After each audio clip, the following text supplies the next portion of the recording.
pues todo está por ahí y eso era como de qué orar cuando oramos, ¿no? ¿Qué traer? Que si los milagros, hablamos también.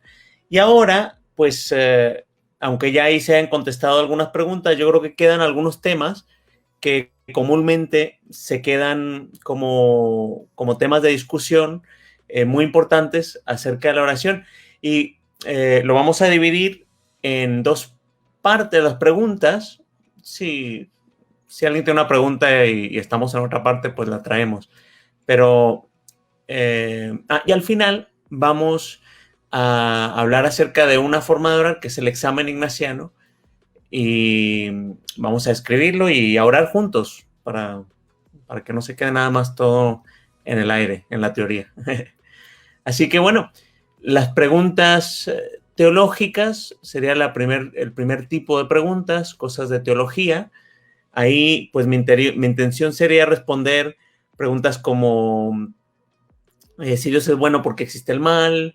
El bautismo en el espíritu de la tradición carismática versus el bautismo regular. Si Dios lo sabe todo, Dios lo causa todo, o sea, Dios lo manda todo, que eso es muy común.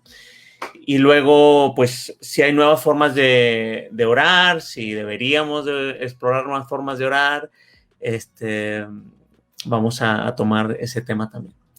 Y luego me gustaría hablar de algunas preguntas que tienen más que ver con la cuestión práctica del cómo orar, ¿no?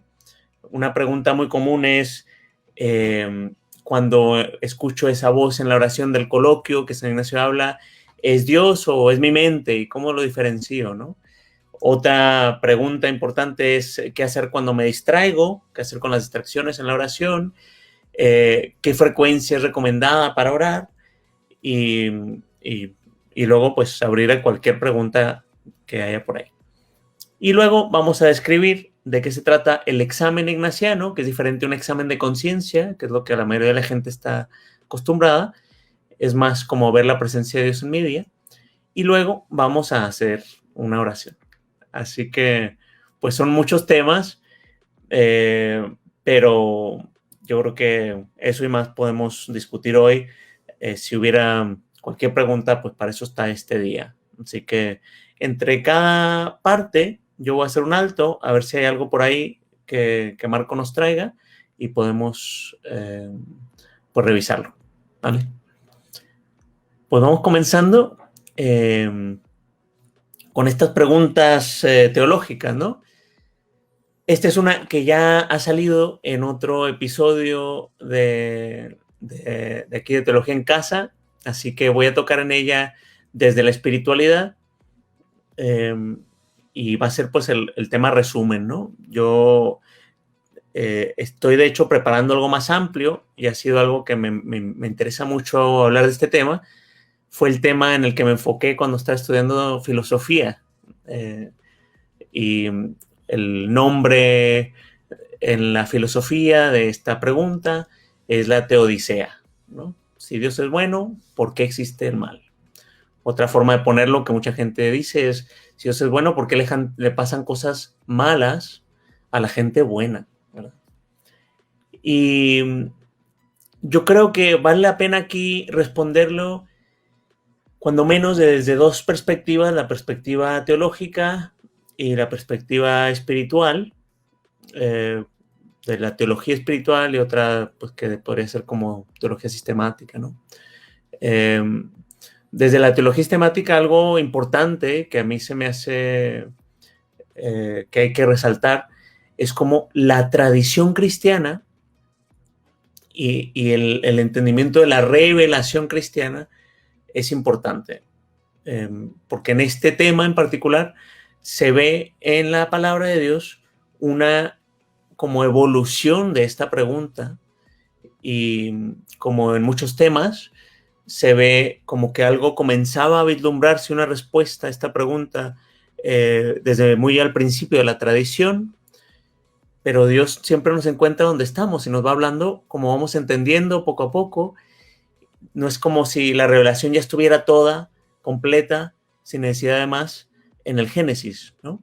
Sino que va construyendo y llega a su plenitud en Cristo. Entonces, esta revelación que es paulatina,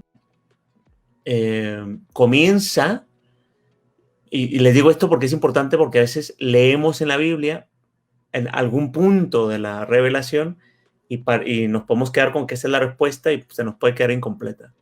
Entonces, muy al principio, en el Pentateuco, Dios lo que nos ofrece en cuanto al mal es que Dios no lo quiere, ¿verdad? Y eso es el Génesis. O sea, el plan que Dios tiene para el ser humano es una vida de plenitud, es una vida donde no hubiera sufrimiento ni dolor. Y la respuesta ahí en el Génesis comienza diciendo, pues que aquí algo tiene que ver con el pecado. Y entonces está como nos alejamos nosotros de Dios, del plan que Dios tiene de amor para el mundo, y pues al nosotros alejarnos, la consecuencia es que pues sí, esa libertad tiene un costo y es destructivo, y que nosotros creamos una destrucción con nuestras acciones. Y esto se ha categorizado en la filosofía como el mal moral, y principalmente en la teología, en la revelación al comienzo, toda la respuesta en cuanto al mal tiene que ver como con el mal moral y se mezcla con lo que más adelante se va desarrollando en una respuesta más completa, porque el mal que encontramos no siempre es mal que otros hacen, ¿no? Yo creo que podríamos decir que tal vez el 85% del mal que experimentamos sí tiene que ver con el pecado, y que si lo quitáramos, tantísimo sería. Y de ese 25, pues hay algo que a veces que le faltaba a la tradición ir como trabajando. Y, o sea, ¿qué pasa cuando cae un huracán? Que no lo causó nadie. Bueno, hasta cierto punto, ¿no? Porque sí, como que hemos causado que pase más seguido con el calentamiento global, todo esto, estamos descubriendo. Pero, pues antes había también huracanes. Los terremotos, un fuego. ¿Por qué Dios permite esto? ¿No? Y conforme va avanzando la tradición, primero Dios nos da los mandamientos, ¿verdad? Después de los mandamientos,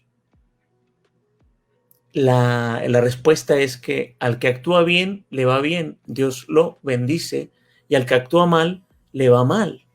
Y entonces muchas de las enfermedades y todo este mal físico, que no es moral, se le atribuía a lo moral. Entonces, o sea, que si te portaste mal o se portaron mal tus papás, por eso naciste ciego. O si un pueblo se estaba actuando mal, pues entonces por eso les tocó el huracán. Curiosamente, hasta la fecha, esa respuesta como que sigue regresando, pero es del Antiguo Testamento y está ya como anticuada, no es la respuesta que Jesús viene a traer. Más adelante se problematiza esta respuesta con el libro de Job. El libro de Job no es un libro histórico, pero es un libro muy importante porque pone la pregunta en términos muy, muy, muy directos y sin tener una respuesta 100% clara, ¿no? Y la pregunta de Job es un hombre bueno, santo, que busca a Dios, y todo se le destruye. Se enferma, se le queman sus campos, se le mueren sus hijas, pierde todo lo que tenía de riquezas, y entonces esa es la gran pregunta, ¿no? Y le pregunta a Job, pues algo debiste haber hecho para que te pase todo esto, y dice, no, yo siempre he seguido a Dios y yo no tengo duda. Entonces la importancia de ese libro es que muestra que también a los hombres buenos les pasan cosas malas, y que a veces no tienen nada que ver con el pecado. A veces es la cuestión de la vida. Y la respuesta en Job, pues Job le pregunta a Dios y Dios nada más le contesta algo así como que, ¿dónde estabas tú cuando creé yo la tierra? Y es una respuesta como diciendo, yo estoy encargado y y Dios es más grande que lo que tú ves ahora. A Job se le arreglan las cosas, pero ese libro problematiza esa respuesta sencilla. Y nos toca a Jesús trayéndonos una respuesta en la plenitud de la revelación que es Jesús. Y la respuesta tiene como que varias áreas, ¿no? La primera es que a Jesús le traen un momento en la que pues aparenta un mal a un grupo de personas que estaban orando, ¿no? Se habla de que este grupo de judíos estaban ofreciendo sacrificios a Dios en oración y ahí mismo sucede un percance. No es claro si se les cae un pilar encima o si Herodes los mandó asesinar, pero lo que a la gente le causa mucha malestar es que se mezcló su sangre con la sangre de las ofrendas. Y, o sea, como diciendo, murieron en el momento santo donde estaban ofreciéndole a Dios oración. Y le preguntan a Jesús, ¿y por qué pasó esto? Y Jesús le contesta, pues esto pasó para que Dios se mostrara su gloria. Eso es algo como que una respuesta extraña, la misma respuesta, una respuesta muy similar, pero Jesús dice que esto no es algo que Dios mande, ¿no? Como diciendo, esto no es algo que... Después de la pregunta se clarifica también cuando le traen a un joven que nació ciego de nacimiento y le preguntan, ¿el pecado por el que nació ciego es el pecado de sus papás o es el pecado de él? Y Jesús les dice nuevamente, este joven no nació ciego ni por su pecado ni por el pecado de sus padres, sino para que se manifestara la gloria de Dios en él. Y podríamos decir, pero ¿cómo se va a manifestar la gloria de Dios cuando está ciego, cuando ha sufrido tanto? ¿Cómo tiene eso que ver con la gloria de Dios? Y es que tal vez el mensaje importantísimo de Dios tiene que ver con su cercanía y con que Dios se interesa por nosotros tanto, tanto, tanto, que conoce nuestro sufrimiento y puede utilizar inclusive las cosas que parecen nefastas, inclusive el pecado y el mal, para sacar de ahí su gloria, para hacerse manifiesto. La gloria de Dios siempre tiene que ver con la majestad, la grandeza de Dios, se puede ver por su gloria, ¿no? Un rey, la gloria de un rey se representa como con brillito de oro, porque la gloria de un rey era todo lo que manifestaba su grandeza y a veces se veía con sus riquezas o sus construcciones. Entonces, Dios manifiesta su gloria en las cosas a veces hasta que nosotros no soportamos. ¿Y por qué? Pues porque Dios no nos abandona y puede utilizar eso para nuestro bien. ¿Cómo? Porque Dios ahí nos encuentra. El último lugar de la tradición donde a mí se me ocurre muy importante para responder esta pregunta es cuando Marta y María ven que su hermano muere, Lázaro. Y pues la muerte y la enfermedad también es parte de ese mal que no es moral. Jesús llega tarde y lo primero que sucede es que llegan las hermanas muy molestas con Jesús y le dicen, si tú hubieras estado aquí, mi hermano no hubiera muerto. Y Jesús no las critica, no les dice que no le hablen así. ¿Cómo le vas a hablar así a Dios? A veces nosotros decimos eso. Sino Jesús las escucha con compasión. Jesús no solamente las escucha, sino que dice que al ver que lloraban, Jesús también lloró. Y esa es la frase más corta de la Escritura. Y Jesús lloró. Y tal vez esa es la gran respuesta de que Dios puede utilizar las cosas de dolor en nuestra vida para su gloria si nos permitimos conectarnos con Él ahí, si nos permitimos acompañar por Él ahí. Y se vale gritarle, y se vale que no nos guste, Pero qué importante recordar que lo que Dios quiere es acompañarnos ahí. Y no nada más eso, no como Dios que conoce todo, o sea, lo sabe. No, no, Dios se interesa por nosotros y llora con nosotros. Por eso se hizo hombre, para conocer nuestro dolor. Por eso la encarnación. Y pues yo creo que esta respuesta es, se nos lleva hasta la cruz, ¿no? De Jesús. Por eso vivió Jesús la cruz, para podernos entender. Entonces, eh, ¿por qué la muerte? Bueno, a veces el dolor y por qué todo está, el mal moral lo entendemos, es el pecado, el mal físico, podríamos decir, al final todo tiene que ver con la muerte. O sea que nos vamos a morir, que vamos a sufrir y vamos a morirnos. Y, y al cristiano, pues la cruz es parte de la respuesta. Si Dios es bueno, ¿por qué el mal?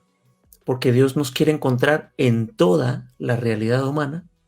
No es que Dios lo mande, o sea, Dios, como dice Jesús, este hombre no está ciego por causa de sus padres ni por causa de él, no es que Dios no lo esté mandando, pero pues Dios lo permite porque pues al final es la puerta a encontrarnos con él a la vida eterna, ¿no?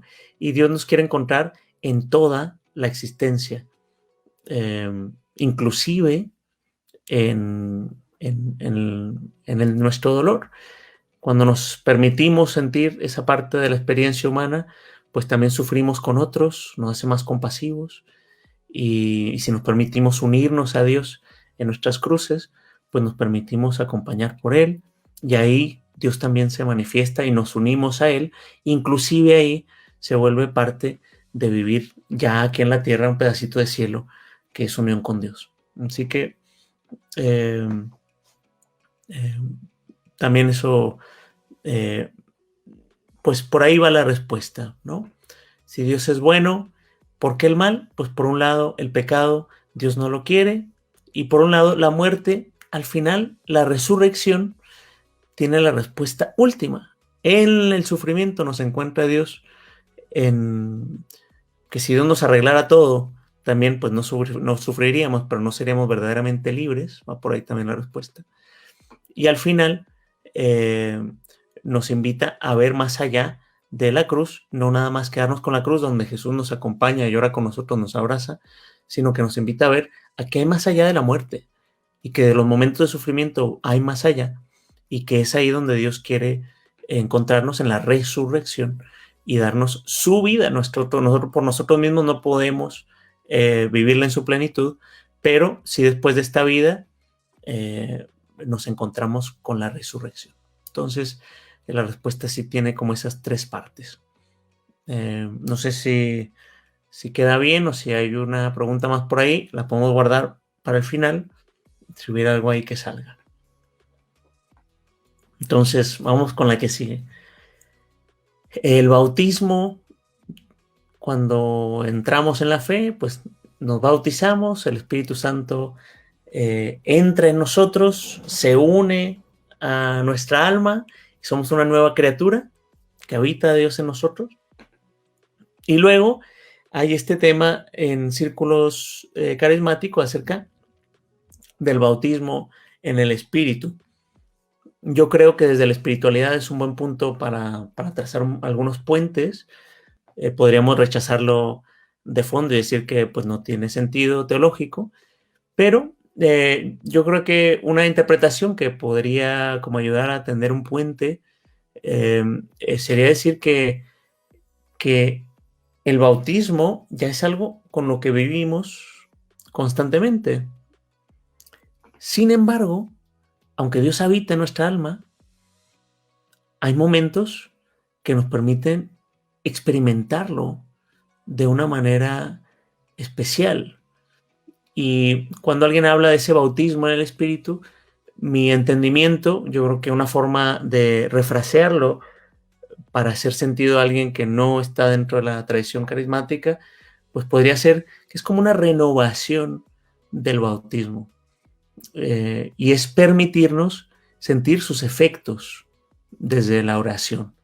Entonces, aunque a veces el movimiento carismático podría parecer extraño para alguien que lo ve de fuera, yo creo que nos permite también entender que, pues para alguien que no ora también será extraño que alguien llore al ver la Eucaristía expuesta en el Santísimo, porque se desborda de esa presencia de Dios. Pues para alguien que tiene mucho tiempo sin orar, de repente empieza una vida de oración y podríamos también llamarle a eso, que está siendo bautizada esa persona en el Espíritu nuevamente. Entonces, ya sea en el movimiento carismático, ya sea en cualquier forma de orar, cuando alguien pues no ha tenido esa experiencia profunda de la cercanía de Dios por mucho tiempo y se vuelve a reconectar, yo creo que podríamos también llamar a ese espacio como un bautismo renovado en el Espíritu, ¿no? Así que, pues como una pista que tal vez nos pueda ayudar.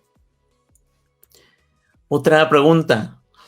Si Dios lo sabe todo, ¿quiere decir que Dios lo causa todo? Hace unos días, platicando con mi mamá, después de la cena, mi mamá me dice, pero no hay una cita bíblica que dice que ni una hoja cae de un árbol sin la voluntad de Dios, sin que Dios lo desee. Y yo me quedé así como pensando, y pues yo le di la respuesta que viene a continuación, pero después, buscando esa cita bíblica, pues me di cuenta que esa no es una cita bíblica.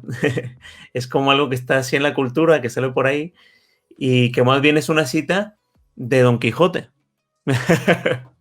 Don Quijote es el que dice eso, y Don Quijote pues no era muy versado en la escritura. Hay pistas de este tema en la tradición islámica, pero no necesariamente en el catolicismo, y sí que en el cristianismo se dicen cosas como, por ejemplo, ni un cabello de nuestra cabeza cae sin que Dios lo sepa. Y entonces yo creo que para responder esta pregunta, yo creo que hay que hacer una distinción muy importante entre la omnisciencia de Dios, o sea que Dios lo sabe todo, y segundo, la causalidad. Entonces, por un lado está que Dios lo sabe todo, y por otro lado está que Dios lo cause todo. Es un debate que por mucho tiempo se llevó a cabo acerca, también se le pueden poner otros nombres como la predeterminación y la omnisciencia de Dios. Y entonces, si Dios lo sabe todo, no estamos predeterminados a hacerlo. Sería una forma de poner la pregunta. Y esa distinción entonces es muy útil. Que Dios lo sepa todo, no es que Dios lo cause todo. ¿Cómo podría ser? Entonces, yo me puedo imaginar, como un ejemplo, que estoy en la parte alta de una montaña, mirando a dos carros en dos lados de la montaña. Está una curva, ¿no? Y entre ellos no se ven, y yo veo para un lado que un carro viene a mucha velocidad, y para el otro, que el otro viene en la misma velocidad o una velocidad muy alta, en un carril de un sentido. Yo puedo saber que esos dos se van a impactar y van a chocar. Y porque yo lo sepa, no quiere decir que mi conocimiento lo cause.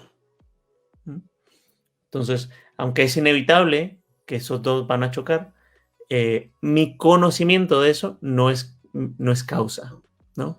Y entonces, como Dios existe fuera del tiempo, Dios conoce todo, pero, sin embargo, el tiempo está hecho de manera que la libertad humana es real, y aunque Dios conozca todo, no es que Dios lo controle, no es que Dios lo mande.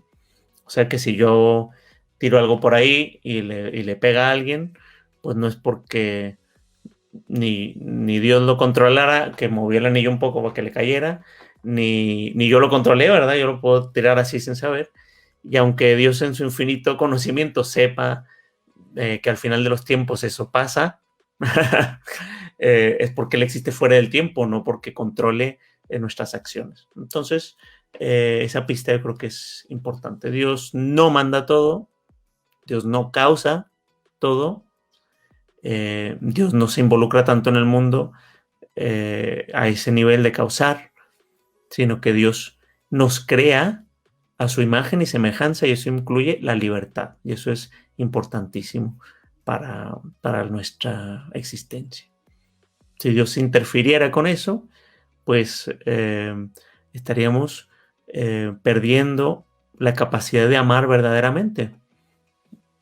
Y si estuvieran forzados, pues no podríamos decir que verdaderamente amamos. Entonces Dios se lo toma eso muy en serio. Por ahí. Y luego esto es un tema que hablábamos en algún momento con Marco acerca de, bueno, podría haber nuevas formas de orar, deberíamos de tener nuevas oraciones, el rosario podría cambiar, podría haber otras oraciones. Y pues la respuesta es sí.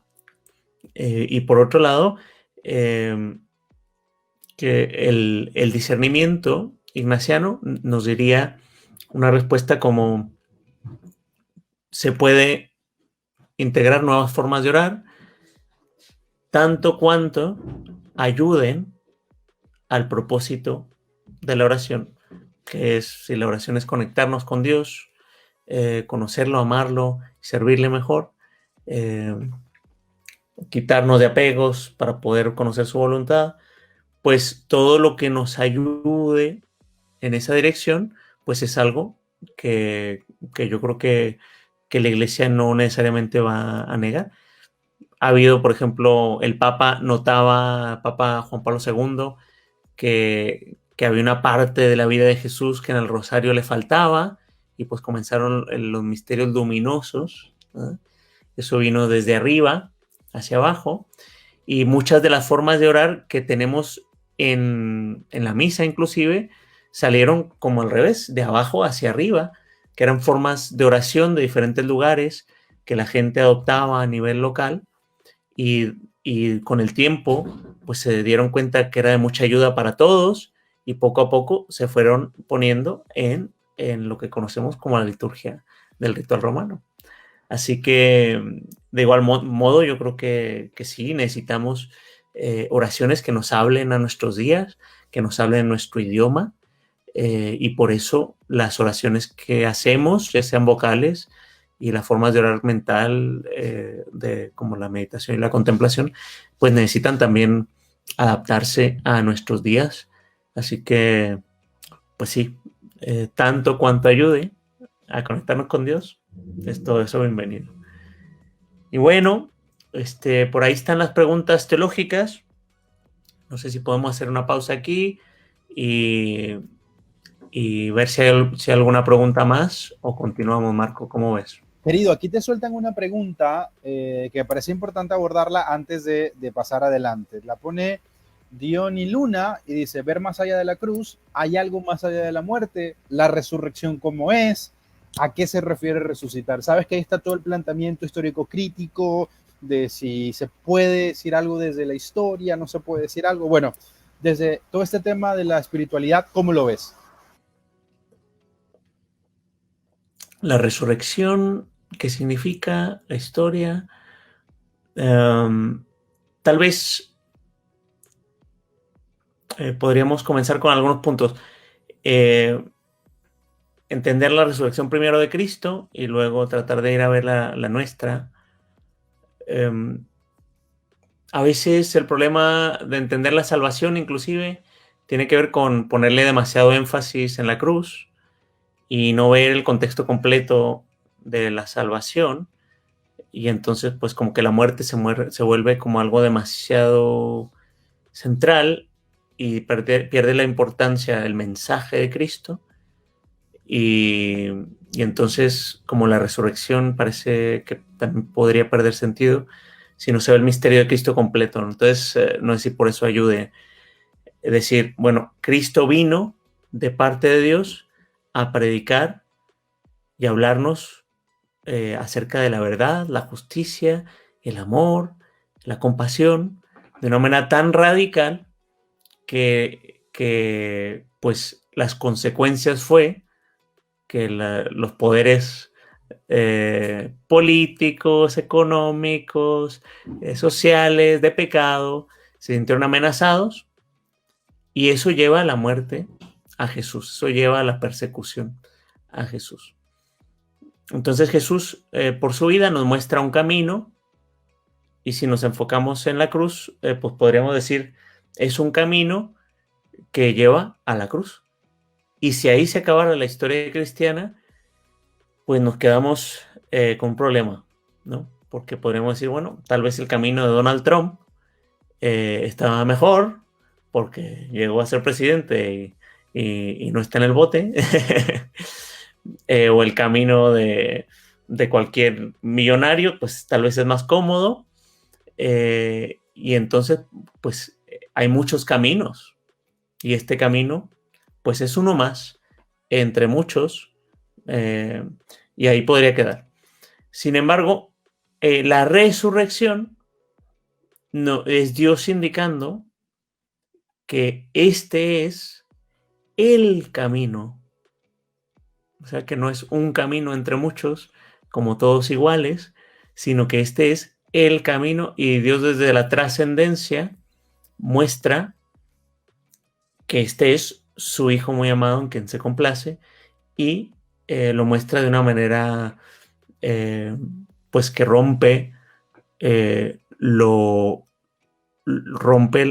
normal, las leyes inclusive naturales, y entonces es el Padre que valida el camino, ¿no?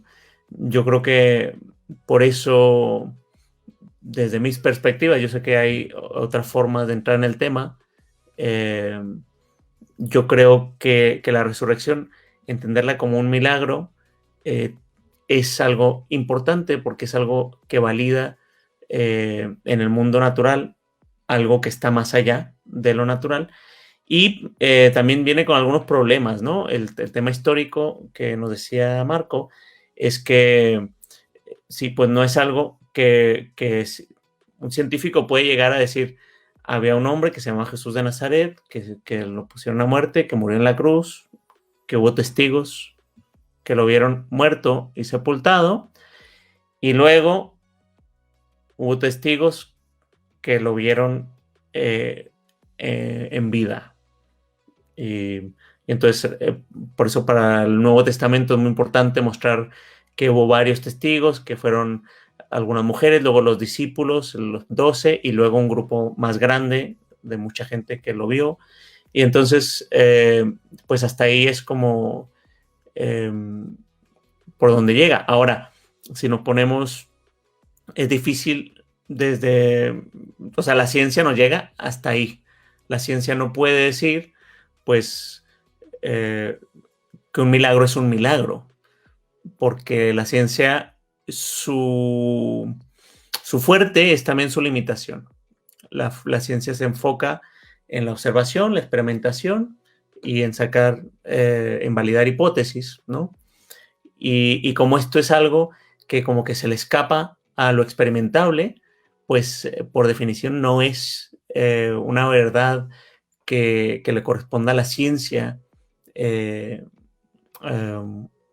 que pueda la ciencia validar en su totalidad. La ciencia lo que puede decir es lo que observamos y lo que podemos verificar a través de la observación. Entonces ahí, pues hasta ahí como que se queda corta la capacidad de la ciencia de tomar una postura muy relevante sin salirse de su campo y entrar en la filosofía eh, con respecto a la resurrección. La teología, pues es el campo donde esto se estudia. Como podríamos decir que la filosofía es la que se encarga de estudiar cosas que la ciencia no puede estudiar, ¿no? O sea, podríamos decir, la ciencia puede describir qué es una flor. Una flor, pues desde el lado orgánico, tiene una serie de moléculas, algunas se desprenden, causan olor, tiene un sistema reproductivo, tiene un sistema de flujo de savia, tiene un sistema de diferentes tipos, y entenderla a ese nivel. Ahora, cuando yo le doy la flor, cuando un enamorado le da una flor a su novia, lo que significa esa flor para su novia, pues se le escapa la explicación a la ciencia.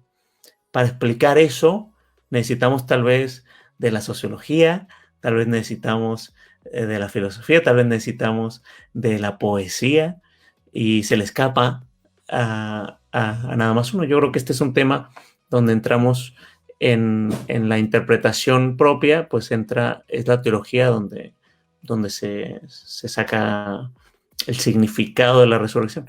¿Qué significa la resurrección para nosotros?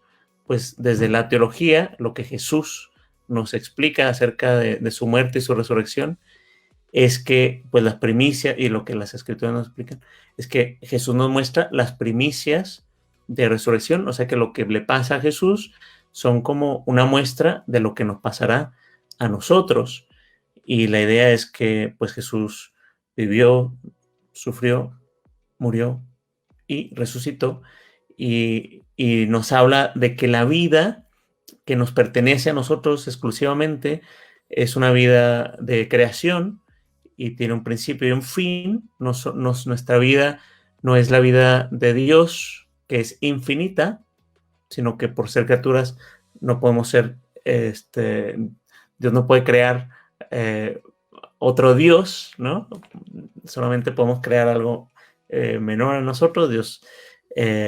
Y bueno, pero sí que Dios en su infinito amor lo que nos dice es que Él, que tiene vida infinita, nos permite vivir infinitamente acogiéndonos a su ser mismo.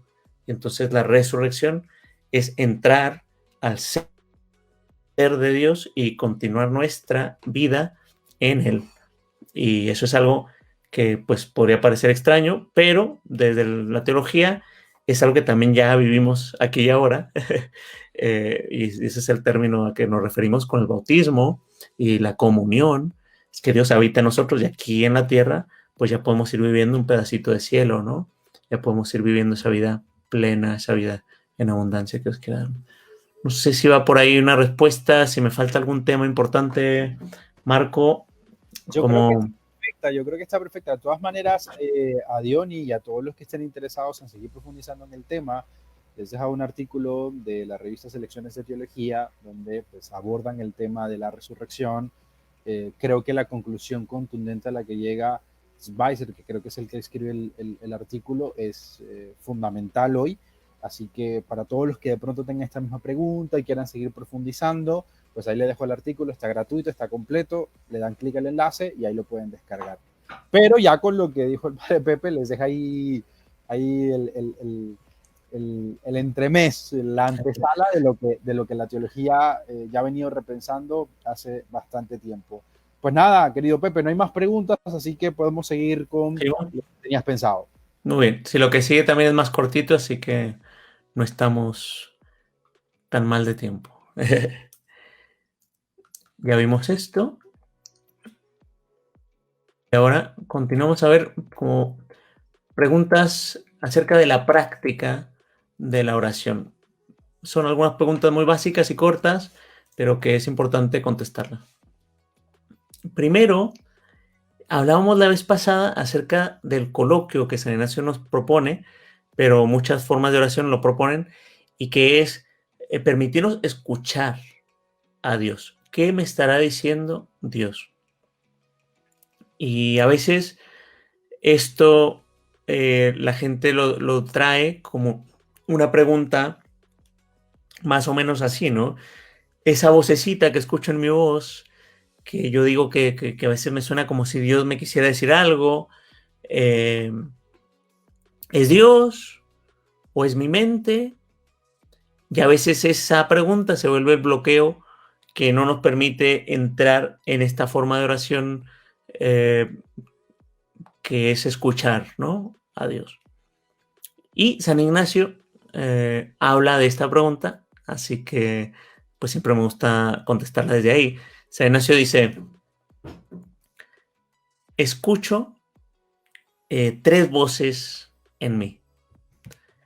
La primera es mi voz, la segunda es la voz del enemigo o el enemigo de la naturaleza humana, San Ignacio le dice, y la tercera es la mía, mi propia voz. Entonces hay como tres voces en mí. Sin embargo, dice San Ignacio, mi voz, mis pensamientos, se inclinan a un lado o al otro y yo puedo darme cuenta que mis pensamientos se mueven hacia Dios, la consolación, fe, amor y esperanza, o al lado contrario. eh, y para eso, para identificar cuál es cada lado, pues tenemos toda la revelación, el leer la escritura nos permite conocerlo, ¿no? Y entonces, San Ignacio dice, aunque hay tres voces en mí, en realidad lo único que importa es si mi voz se acerca a lo que Dios quiere decirme o se aleja, porque yo lo que quiero seguir es el lado de Dios.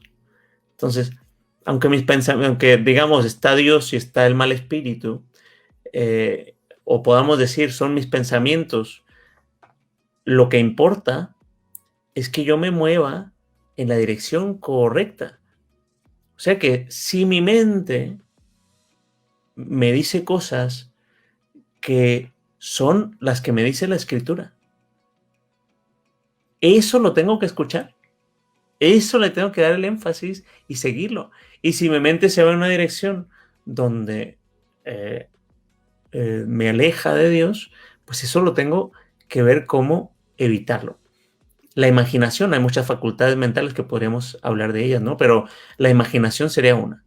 Yo me puedo imaginar un robo con mucho detalle y dónde voy a conseguir la pistola y luego qué hago si me gritan y qué hago si me pegan y qué hago si se me acercan y si disparo, qué hago después con el cuerpo y qué voy a hacer con el cuerpo, y puedo ponerme a hacer un plan maestro y claro que la gente lo hace, o puedo utilizar mi imaginación para cosas que me ayudan a amar y a darme a los demás. Puedo imaginarme cómo voy a hacer una fiesta, cómo voy a preparar algo especial para la gente que está ahí.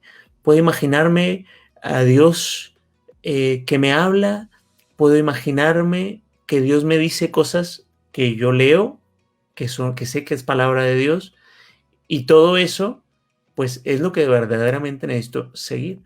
El uso de la imaginación en la oración es importante, y aunque sea nuestra imaginación, es importante seguirla cuando esa imaginación tiene que ver con lo que Dios ha revelado. Entonces, porque es muy diferente que yo lo escuche leyéndolo y que yo lo escuche en primera persona. Por eso es importantísimo. Entonces, es muy diferente que yo lea en Isaías que dice que Dios es como una madre que no abandona a sus hijos y que entonces Dios nos ama y no nos va a abandonar. A que yo lea en primera persona que Dios me dice lo que está escrito en Isaías. ¿Puede acaso olvidarse una madre de su hijo de pecho y que Dios me diga, es que puede una madre olvidarse de su hijo de pecho? Es que aunque ella te olvidare, yo no te olvidaré. Y que Dios no lo diga, pues eso tiene una fuerza mucho más grande a leerlo en tercera persona. Entonces es importante reconocer que aunque sea un lado o el otro, y aunque sea mi voz y mi imaginación, y esa imaginación también tiene un elemento teológico de que está tocada por Dios, y hablamos del bautismo. En el bautismo creemos verdaderamente que el Espíritu Santo ha llegado a habitar en nosotros.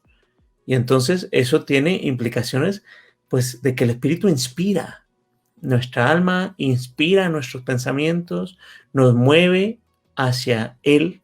Y entonces cuando lo seguimos, pues podríamos decir que sí, podemos confiar que hay algo del Espíritu en nosotros y algo de Dios en nuestra imaginación y en nuestra mente, porque no es como si existiera nuestra mente separada completamente. No conocemos una mente que sea puramente humana, sin nada espiritual. Somos seres espirituales. Entonces, Esas preguntas a veces más causan un bloqueo, pero es importante hacerlas porque nos ayudan a distinguir que no todas las voces son iguales. Y a veces yo tengo que distinguir, esa voz no me suena como Jesús habla. Esa voz no me suena al Jesús que yo conozco. Y tengo que darme cuenta, ok, pues eso por ahí no era Dios. A lo mejor en mis pensamientos que están inclinando al otro lado. Y verlo como una distracción y regresar a la oración.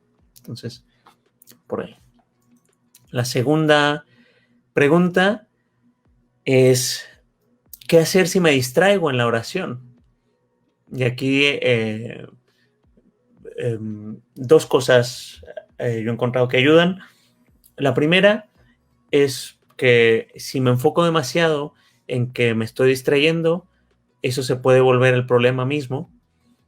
Y que es más bien como que pues en nuestra mente a veces estamos orando y se vienen pensamientos que como nubes nos pueden causar problemas. Olvido quién es la santa que hablaba de la loca de la casa, que a veces experimentamos nuestra oración y nuestros pensamientos como si hubiera una loquita en la casa, un loquito en la casa que anduviera ahí haciendo problemas. Esas cosas no podemos enfocarnos mucho en ellas, sino dejarlas que pasen como una nube, ¿no? Eso hay una nube, la vemos, la observamos, ok, tengo esta distracción y dejarla que pase. Y depende mucho también, una vez que la reconocemos, la vemos y dejamos que pase, reconocer cuál es la fuente, porque a veces una distracción puede ser algo importante que sea un indicador de algo que tengo que llevar a la oración. Una persona me comentaba que se estaba divorciando y que se estaban dañando a él y la esposa mucho y él le quería hacer el mal, pero entonces él buscaba la oración para sentir paz. Entonces él dice, entonces me venían pensamientos de mi esposa y que le estoy haciendo un daño y pensaba yo, no, dejo, que no me distraiga eso, yo quiero estar contigo, Dios, la oración, la paz. Y no podía. Bueno, a lo mejor era ahí el espíritu y la conciencia tratando de decirle, de eso no se trata. Entonces hay que reconocerla, que hay una distracción, que mirarla. Si no tiene sustancia, pues tal vez dejamos que pase, pero si hay algo importante ahí, puede ser el indicador de que, ok, esto puede ser una inspiración que tengo que hablar de esto con Dios. A lo mejor este es un tema del que tengo que hablar con Dios. A veces se me vienen, si estoy orando en la mañana, cosas que voy a hacer en el día y puedo integrar a mi oración, Señor, vamos juntos hoy, permíteme encontrarte hoy en mi día y ver qué vamos a hacer juntos hoy. Y hablar con Dios de eso es como un examen a la reversa. ¿Cómo te voy a encontrar hoy? Y a veces hay otro tipo de distracciones que no son de apoyo, que es en realidad algo que tengo que hacer y que estoy viendo como los detalles, mi mente no quiere que se me olvide. Y para eso lo que ayuda es tener una libreta. Siempre yo al lado tengo una libreta para orar y ahí anoto lo que pasó en la oración. Se recomienda eso. Pero también ahí, cuando tengo alguna distracción de ese tipo, que es algo que nada más es algo que mi mente me lo está trayendo porque no quiere que se me olvide o porque no quiero que se me olvide una cita o algo, pues anotarlo ahí. Y entonces ya mi mente lo deja de traer porque ya no es una preocupación. Entonces, dejarlo que pase, verlo, pero también si lo veo y es algo que hay que orar, pues parar ahí, ¿no? Entonces, yo creo que por ahí va la respuesta. Tercera, ¿qué frecuencia podría recomendarnos San Ignacio acerca de la oración? ¿Con cuánta frecuencia vale la pena orar? Aquí nuevamente valdría la pena reconocer de qué se trata la oración, y la oración es todo lo que nos ayuda a conectarnos con Dios. Sin embargo, aunque puedo encontrar a Dios en todas las cosas, pues es bueno parar para hacer un espacio de solamente estar con Dios. Y en cuanto a qué frecuencia, cuánto tiempo, yo recomendaría que la oración sea algo constante, diario, y que el tiempo se ajuste a mi vida sin que yo la deje de hacer una prioridad. Entonces, San Ignacio a los jesuitas le recomendaba tener 2 momentos de 15 minutos de oración a los jesuitas que estaban más ocupados, uno en la mañana, después de comer y uno en la noche para hacer un examen, que es revisar dónde estuvo Dios conmigo en mi día, y luego, y además de la misa. Entonces, como 1 hora y media diaria, ¿no? Pero bueno, yo he hablado con amigas que me dicen, pues yo no puedo orar 1 hora y media al día. San Ignacio recomienda que un periodo de oración, pues bien sustancioso, llegue a 1 hora y no pase de 1 hora. Entonces, por un lado, allá hay un límite. Yo creo que San Ignacio decía, cuando nos extendemos demasiado, puede ser que estemos evitando hacer la voluntad de Dios en nuestro día a día, y eso es importante también. Entonces, por ahí hay algo. En cuanto a un extremo, podríamos decir, pues 1 hora diaria. En el otro extremo, pues yo diría 15 minutos diarios. Yo creo que le podemos siempre sacar a Dios. Y cuando no podemos sacar 15 minutos, yo casi he visto en mi propia vida y en la vida de mucha gente que me toca acompañar, que más bien es un problema de prioridades y que estoy dejando a Dios al último y que ando como con demasiadas cosas que no me permito darme ese tiempo especial, importante para Dios. Entonces, yo le recomiendo siempre a la gente que lo haga de una manera constante, que le funcione con su ritmo de vida. Entonces, yo ahora que estoy aquí y las transiciones son difíciles y hay forma, o sea, uno se adapta a la vida, ¿no? Ahora que estoy aquí en casa, me doy cuenta, después de levantarme es el mejor momento, y antes de comenzar el día, pues me tomo un momento. Y a veces puede ser pues tan largo como 45 minutos, 1 hora, pero a veces es 15 minutos, y luego después otro breakcito de 15 minutos en algún momento, y ahí pues es el espacio de reconectarme, ¿no? Y puede haber varios espacios cortos, pero bueno, por ahí yo creo que una frecuencia recomendada, yo lo recomendaría a diario. Espero no sea mucho pedir, y encontrar el espacio es importante. Una amiga que tiene hijos me decía, yo apenas logro 15 minutos y hago como que voy al baño, cierro la puerta del baño, es el único lugar donde como que puedo encontrar un espacio donde me siento, y bueno, hay otra gente que dice, yo a mí me gusta tener una sillita donde oro, y el lugar es importante para ayudar en la frecuencia. Entonces, y hacerlo constante, yo creo que pues por ahí. Y ahí hay algunas preguntas prácticas, no sé si hubiera algo más por ahí, Marco. Por ahora no, querido, si quieres podemos avanzar con lo... Vamos. Pues muy bien. Ahora vamos a hablar un poco acerca del examen ignaciano. Ya hemos tocado eso un poco durante todas las sesiones, y hoy pues tenemos un momento para dedicarnos, abocarnos a eso específicamente.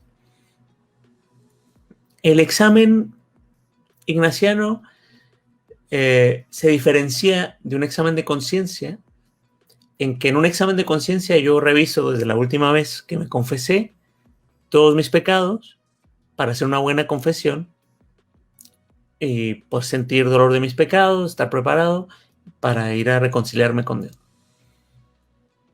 Si yo hago eso siempre como una forma regular de orar, con lo que me voy a topar es que pues que nada más estoy pensando en lo que hago mal. Eso no me va a dar así como que mucho ánimo a seguirlo haciendo. Otra cosa que va a pasar es que va a ser un poco aburrido, porque la realidad es que pues a veces nuestros pecados son cosas que pues como que caen a veces en repeticiones o en cosas que conocemos de nosotros mismos, y aunque es importante verlos, se nos puede además escapar algo bien importante acerca de la vida cristiana, y es que Dios habita en nosotros y Dios ha estado con nosotros todo el día y todos los días de nuestra vida, y no nos damos tiempo de reconocerlo. Entonces el examen ignaciano se trata de reconocer la presencia de Dios en mi día, y puede incluir en dónde me acerqué a Dios, dónde me alejé de Dios, puede incluir inclusive eso, pero lo importante es revisar en dónde ha estado Dios hoy. De eso se trata. Entonces, si he encontrado amor hoy, ahí estuvo Dios, y tengo que parar para reconocer que Dios estuvo ahí en el rostro de mi hermano, en un abrazo, una sonrisa. Si tengo comida, pues vale la pena agradecer a Dios, que es el creador de todo lo que existe. Agradecer a Dios por mi comida, agradecer a Dios porque tengo fuerza para trabajar. Hay tanto que agradecer. Mi, mi, mi taza de café que me tomo en la mañana. Cuánto hay que agradecer a la gente que está bajo el sol recogiendo el café, a la gente que lo tuesta, a la gente que lo empaca, a la gente que hace que llegue hasta mí. Son expresiones de amor en una sociedad como la que vivimos, y darle gracias a Dios por toda esa gente que trabaja para que yo pueda tener lo que tengo. Bueno, hay tanto que se puede hablar en el examen y tanto que se podía eh, describir. Así que hay muchas formas de hacerlo. Yo les recomendaba la vez pasada una aplicación donde tiene un examen distinto para cada día de la semana, del mes, y trae 30. Y entonces esa aplicación se llama Redescubrir el examen, de Mark Thibodeau. Se escribe diferente, pero no me voy a poner a deletrearlo porque ni me va a salir bien. Y también es un libro en español y está en inglés también, que se llama igual. Entonces, súper recomendado. Esos exámenes son un poco como para hacer un examen más extendido. Yo voy a hacer el examen más sencillo, en su forma más simple. A mí me ayuda utilizar 5 puntos. Se los voy a describir ahora. Y serían, a mí me ayuda como que ver mi mano y ver en cuál voy, ¿no? Entonces, los primeros 2 son para preparar mi oración. Entonces, preparo mi cuerpo, me tomo un momento para respirar, para ver mi postura, relajarme.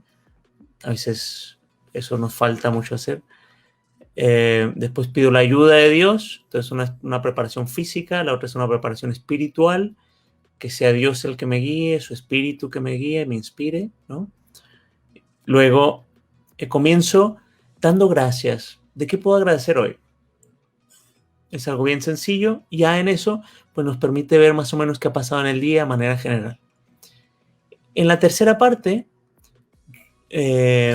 yo aquí algo que hago es ir ya de una manera más estructurada, viendo como momento por momento mi día, y ver dónde ha estado Dios, y a veces ayuda a imaginar pues que Dios estuvo ahí conmigo, la realidad, imaginar lo que pasó en realidad, que ahí estaba Dios conmigo, imaginar cómo Dios pues estaba presentándose en diferentes lugares, ¿no? Entonces en la mañana, en la tarde, en la cena, y ver en dónde he encontrado amor, fe, esperanza, en dónde he encontrado momentos de consolación, de paz, de caridad, de ayuda, si algo me conmovió. Bueno, hay tanto que revisar, ¿no? Y luego hablar con Dios. Si en algo en mi día me alejé de Dios, pues un hablar con Dios de un compromiso. Si Dios estuvo conmigo en algo especial, también permite no escuchar que Él nos lo diga, o que Dios nos diga de su amor, que se nos ha mostrado en el día. Nada, tomarnos un momento para escucharlo. Y por ahí, pues son 5 puntos sencillos. Los primeros 2 para introducirnos, los segundos 2 es el contenido principal, y el último para terminar hablando con Dios, y a veces puede terminar también con un Padre Nuestro. Entonces, son 5, la forma más sencilla de un examen, 5 puntos. Y yo creo que más que hablar mucho de eso, oramos, ¿no? ¿Te parece, Marco? Venga, buenísimo. Hagámoslo. Vamos, vamos. pues voy a compartir un videíto que tengo por aquí. Bueno, mientras los buscas, le contamos pues a todos que la intención de hoy era cerrar este espacio justamente eh, con un momento de oración. Así que todas las personas que están allí, el Padre Pepe va a dirigir este momento de oración y de examen y bueno, que sea también una manera pues de nuestra parte de acompañarlos en la distancia y de regalarles, si no la conocen, esta otra herramienta bueno, que nos viene bien como para ir cerrando el día. Así que nos ponemos en la presencia de Dios y el Padre Pepe nos va a guiar. Perfecto. Sí, en la próxima reunión que tengamos, creo que vamos a hablar de estructuras de forma de orar. Entonces, con esto también nos sirve como introducción de una estructura muy sencilla que es fácil de compartir. Entonces, a mí lo que me gusta es comenzar con el Padre Nuestro y revisar mi cuerpo. A veces me gusta pararme y volverme a sentar. Si tengo mucho tiempo sentado, que si han estado con nosotros, tenemos un buen rato en la misma posición. Así que voy a poner el video y vamos a comenzar con eso, ¿les parece? Preparando el cuerpo así. Vamos a comenzar en el nombre del Padre, del Hijo, del Espíritu Santo. Amén. Y vamos a ponernos de pie. Vamos a cambiar nuestra postura por un momento.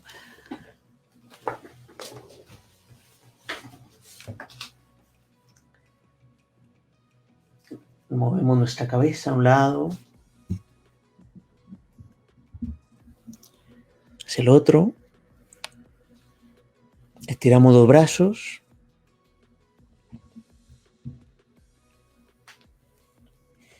Y, tan sencillo, nos volvemos a sentar.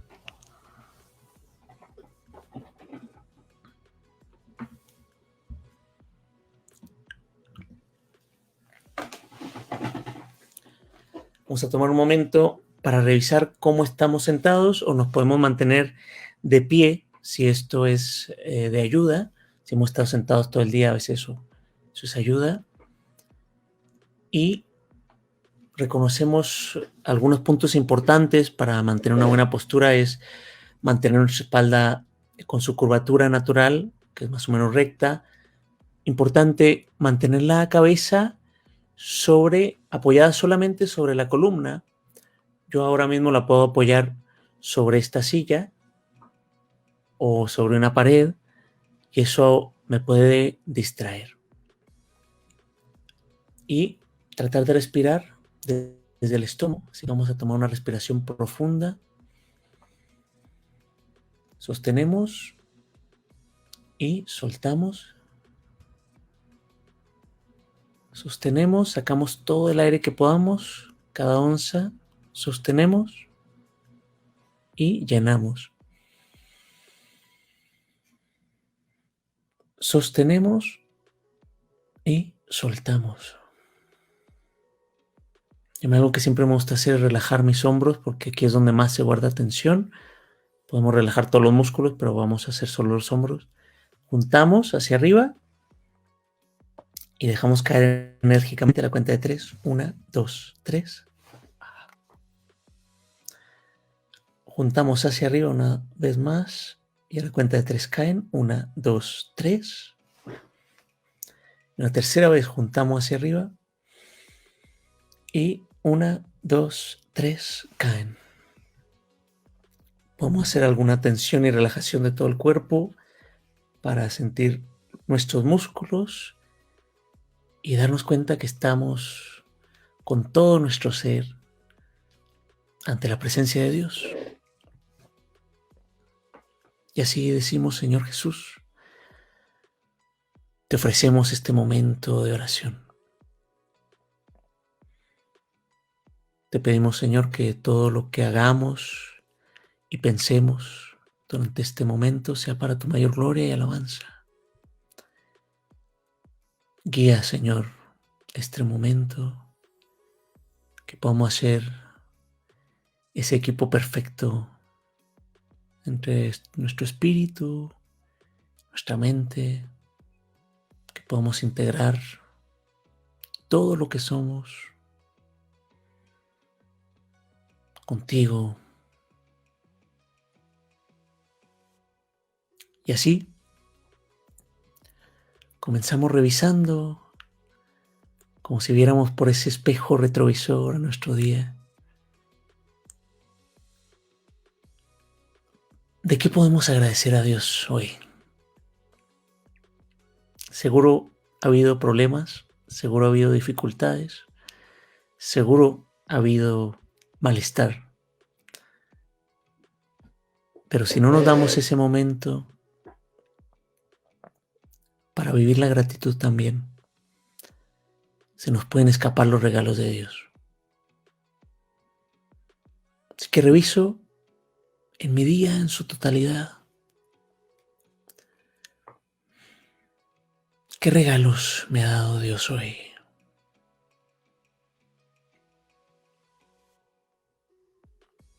Ya sea la presencia sagrada de alguien importante en mi vida, ya sea el espacio donde puedo descansar, orar, que es espacio también sagrado porque es espacio donde Dios me encuentra. Cosas grandes, si ha habido algún logro, si ha habido algo importante, y cosas pequeñas. El detalle pequeño de una sonrisa, de algo en la belleza natural.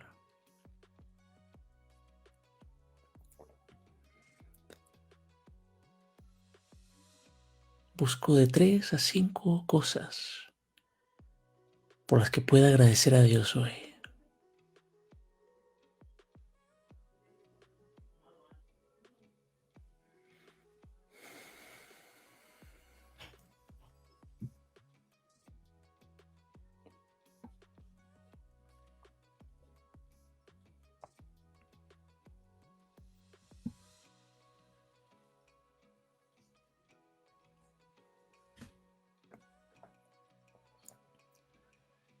Y así vamos a revisar en mayor orden y en su contexto esas cosas, esos momentos durante todo el día en los que Dios me pudo haber estado encontrando. Comienzo por esta mañana. ¿Cómo me desperté hoy? Si me desperté agitado, corriendo, con prisas, lo reconozco y veo cómo, aunque tal vez no pude ver a Dios ahí, Dios me veía sonriendo. Dios me veía con entendimiento. Que Dios me conoce, me mira con amor y me miraba hoy en la mañana al despertar. Me imagino a Dios al lado mío, como un amigo.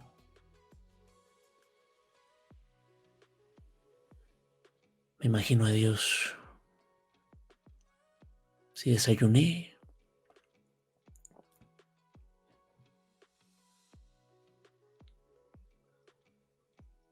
Gozándose de que disfrute de sus dones, de su creación que me alimenta, de su vida que comparte conmigo. Reviso cuál fue el primer rostro que vi el día de hoy.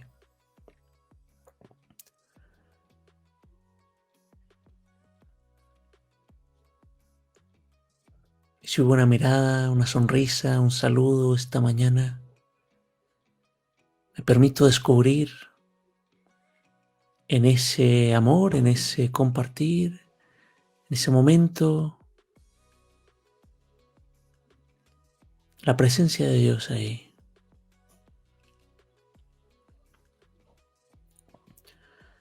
Si comenzaba el día con grandes ideas, con grandes deseos, doy gracias a Dios.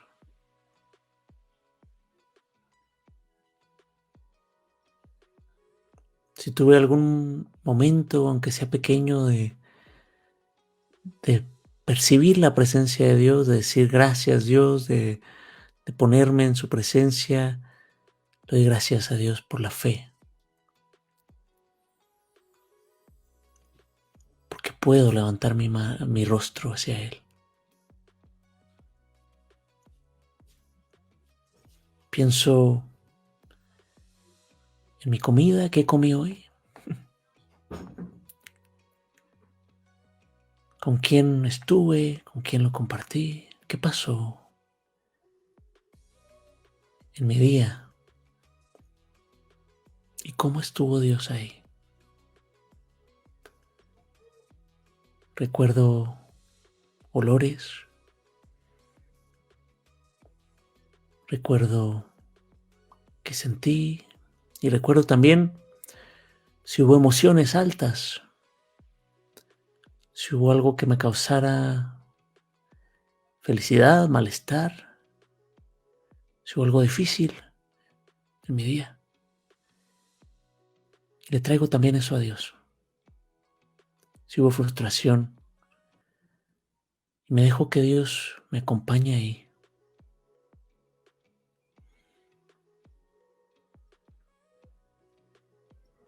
Allí en mi malestar, mi dificultad, en mi cruz, por pequeña que sea o grande,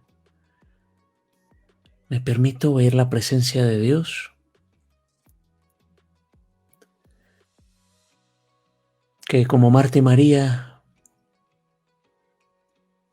me mira con comprensión, con empatía. Dios Todopoderoso que no necesitaba bajarse a verme, me mira con empatía, se sonríe y llora conmigo cuando lloro.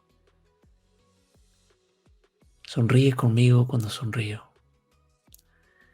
Y me llevó hasta aquí hoy, hasta este momento de centrarme, encontrarlo.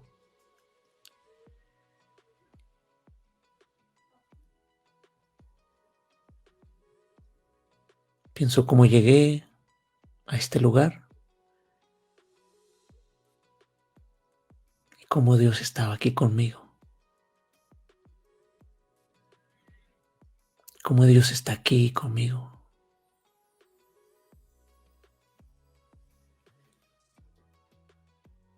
Y cómo Dios se me presenta en mi día y aquí y ahora. Así que tomo un momento para sentarme con Él. Y como si estuviera al lado mío en una banca, le cuento de mi día, como un amigo le cuento. Y me dejo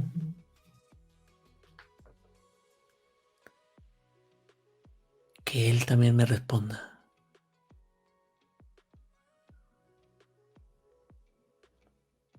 Tal vez una pregunta podría ser tan sencilla como ¿dónde voy a encontrarte mañana? Tal vez es un gracias por haberme acompañado hoy. Tal vez necesito escuchar que Dios me diga que no estoy solo, que no estoy sola. Que necesito escuchar de Dios, que sé que Dios quiere decirme.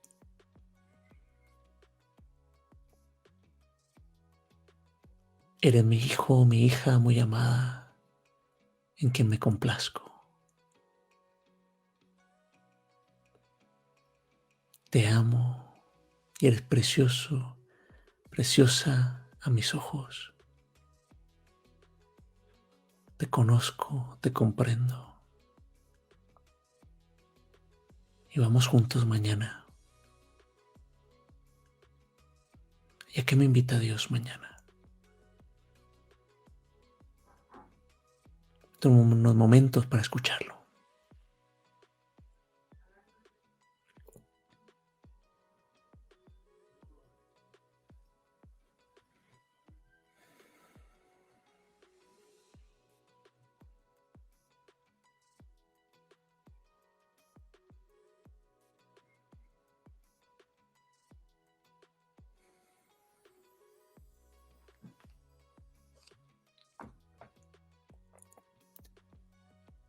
Y decimos, Padre nuestro, que estás en el cielo, santificado sea tu nombre, venga a nosotros tu reino. Hágase tu voluntad, así en la tierra como en el cielo. Danos hoy nuestro pan de cada día y perdona nuestras ofensas, como también nosotros perdonamos a los que nos ofenden. No nos dejes caer en tentación y líbranos del mal. Amén.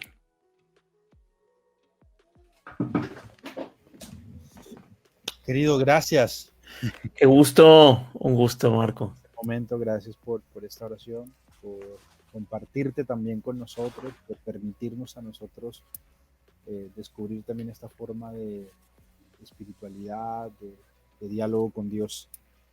Pues con esto creo que nos despedimos de este espacio muy bien, muy cargados de Dios y bueno, te esperamos el próximo lunes en esta sala para nuestro último episodio de esta sexta temporada y bueno, esperamos que te pases una vez más por esta sala de teología en casa el otro año y que bueno, podemos seguir construyendo espacios de encuentro, de diálogo y de teología aquí en este mundo digital. A todas las personas que están allí, para mí era importante también tener una temporada sobre la oración y la espiritualidad para que no crean que la teología está fuera de eso, ¿no? La teología es, sobre todo, y dirá el Papa Francisco que no se puede hacer teología sin estar de rodillas, ¿no? Así eso es. Esa es la propuesta también cristiana, que lo que este proyecto haya aportado a ustedes de lo conceptual, de lo pedagógico, también hoy aterrice en la espiritualidad, ¿no? Que pase por el corazón. Así que, pues nada, esta era la sorpresa que teníamos preparada para ustedes, ayudarlos a orar. Oren mucho por el Padre Pepe y su vocación, oren mucho por mí. Y pues nada, Pater, gracias. Y si quieres dar algún mensaje final para despedir este episodio. Nada, pues esta forma de orar es una forma muy práctica. Si pueden ver, fueron solamente 15 minutos. Yo recomiendo que la gente pues mantenga un espacio corto para este tipo de oración para que le den a uno ganas de regresar, ¿no? Y nada, qué bendición nuevamente, Marco, estar aquí contigo. Siempre es un gusto pues ver esta iniciativa pues que llega a mucha gente, cosas que de otra forma se quedan en los salones de clases, se quedan en discusiones teológicas. Y nada, que invitar a que apoyen a Marco, es un laico comprometido. En Estados Unidos a veces es más fácil encontrar fuentes de ingresos para laicos comprometidos y Marco yo sé que está haciendo una labor muy importante, así que para que lo apoyen ahí también en su PayPal. Ahí está, por abajo para que lo... Si Dios te bendiga y nos vemos la próxima semana.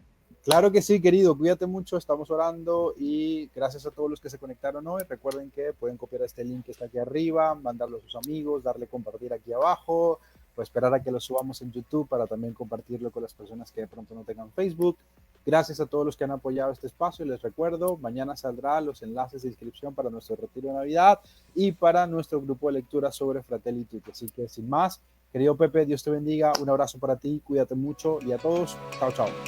Nos vemos.